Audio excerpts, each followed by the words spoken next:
probably wondering, why are you spitting out your water in this moment? And I'm definitely going to share that with you in this video. And I'm going to talk to you about how what's in that water is actually really important as to how our body regulates water. And then at the end of this video, I'm going to show you how you can do this with your kids to teach them all about osmoreceptors. Stay tuned.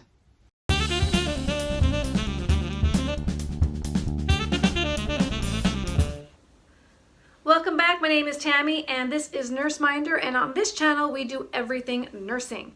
So if you're new here, consider subscribing below so that you get the next video when it's released. Hey guys, we're back and we're talking about osmoreceptors today. This is the third in a series talking about those parts of the body that are helping to regulate our blood pressure. Now in a previous video we talked about the Renin-Angiotensin-Aldosterone System, one of my favorites because it's so cool. And before that, we talked about baroreceptors, those things that are measuring pressure. Well, we have another system that's actually measuring concentration. And it's measuring salt. We're going to do a little experiment later. What we're going to cover in this video is where are these osmoreceptors located? What is their function? And how do they communicate within the body to help us regulate blood pressure? So let's get into that next. Okay, so as I mentioned, osmoreceptors are measuring salt concentration. So you would think the one place that we can definitively tell what the salt concentration is our tongue. But that's not in fact where they're located. They're located in the brain. So let me just draw a quick little picture here. What we have here is a picture of the brain, and the brain is actually measuring the concentration of the solute, we call it, the concentration of fluids as it runs by. Consider it like the quality control reassurance dudes. Oh, I got lucky on that one. I had no idea which glass I picked. That was the good water.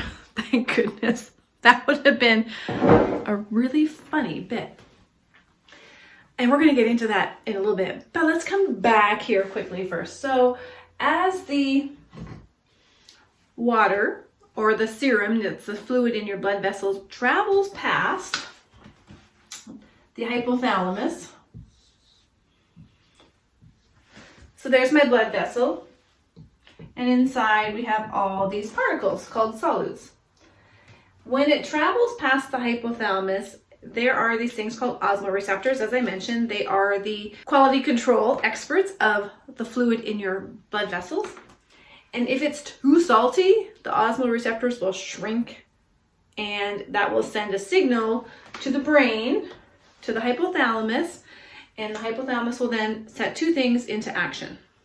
One is it will communicate to the posterior pituitary. It has like a superhighway. It will send a message to the posterior pituitary, and that will then release antidiuretic hormone, also known as vasopressin. This will go straight to the kidneys, and it's going to save water. It's not going to excrete as much water. It's going to actually retain more water than normal to help decrease the amount of salt going past those osmoreceptors. It's not happy. It wants to dilute that fluid. The second thing it's going to do is it's going to initiate our thirst.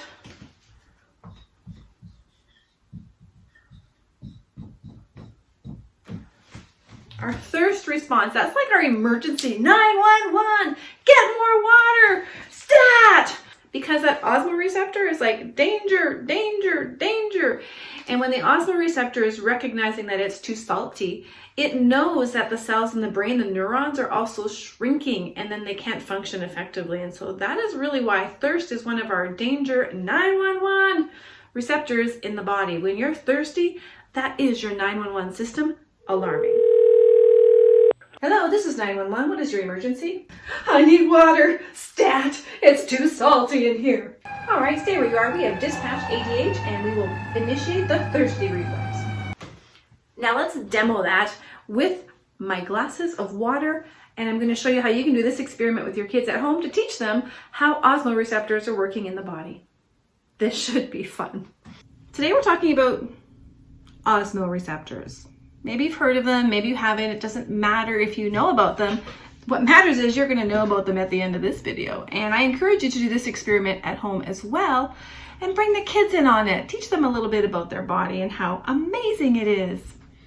I know you're wondering, what is this experiment? Well, our osmoreceptors will sense the salt concentration. Yes, that's right, the salt concentration. And I'm going to be drinking both these glasses of water to demonstrate how the osmoreceptors work. But before I do that, all right, so if you're wondering how to set this experiment up for your kitties, grab 2 little glasses, put some water in them, and one glass is going to remain untouched, and the other glass, go ahead and pour a bunch of salt in there. Give that a good mix.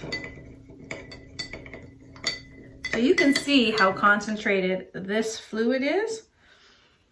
And this is really what the osmoreceptors are looking for. How concentrated, how much solute, we call it, is inside that fluid. And if there's too much, it's going to make us want to drink water. That's our thirst mechanism. And then the second thing it does is it goes to the kidneys and says, don't get rid of that water. We need it because we got way too much salt in the system. This will settle down and you'll no longer be able to see the cloudy color, so they won't know which one they're drinking. Let's see. You can already see it starting to settle. Okay, so it's starting to get clear now, but you can see there's a lot of solute on the bottom still, so I'm going to give it another stir.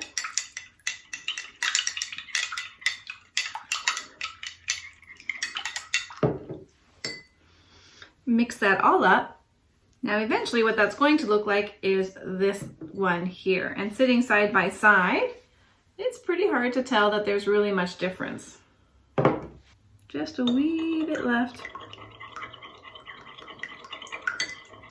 And you can see this one is starting to clear up. There's no more solute at the bottom of the glass. It's all mixed in together. And in a few more minutes, you won't even be able to tell which glass has all that salt in. So they all look pretty similar. It's hard to know that one is extremely salty. So this is a great setup. You now are ready to do your taste test. Glass number 1. Contents unknown. But my tongue is going to be the osmoreceptor in the hypothalamus. And as this fluid goes past that osmoreceptor, it's like a quality control. It's going to let me know if this glass is suitable for consumption. Let's go.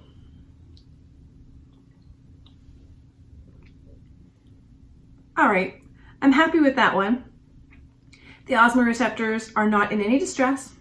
They're not concerned with the amount of water to salt in this particular sample. Sample number 2. As this one goes past the osmoreceptor, again, we're pretending my tongue is the osmoreceptor, it will let me know whether this one is too low in salt, just right, or too high in salt. Wish me luck.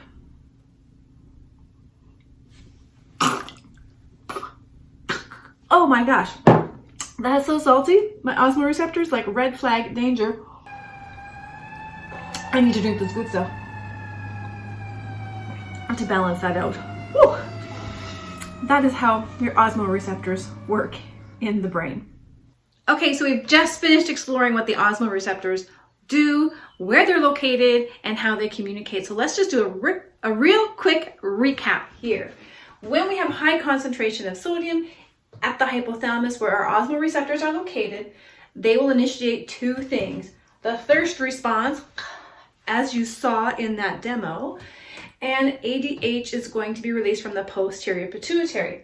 ADH needs to go to the kidneys where it's going to increase water reabsorption, so we're not going to pee out as much. Once that lowers our sodium concentration, then this system will stop. So that's the whole goal, is we want to lower sodium concentration in the fluid that's going past the hypothalamus. Well, that was a fun little experiment, and I hope that really highlights just how important osmoreceptors are and how they work for us to keep us hydrated. Now, if you're looking for some more videos, I got some pretty cool ones popping up here on the side. Don't forget to subscribe, join the Nurse Minder tribe, and we'll see you in the next video.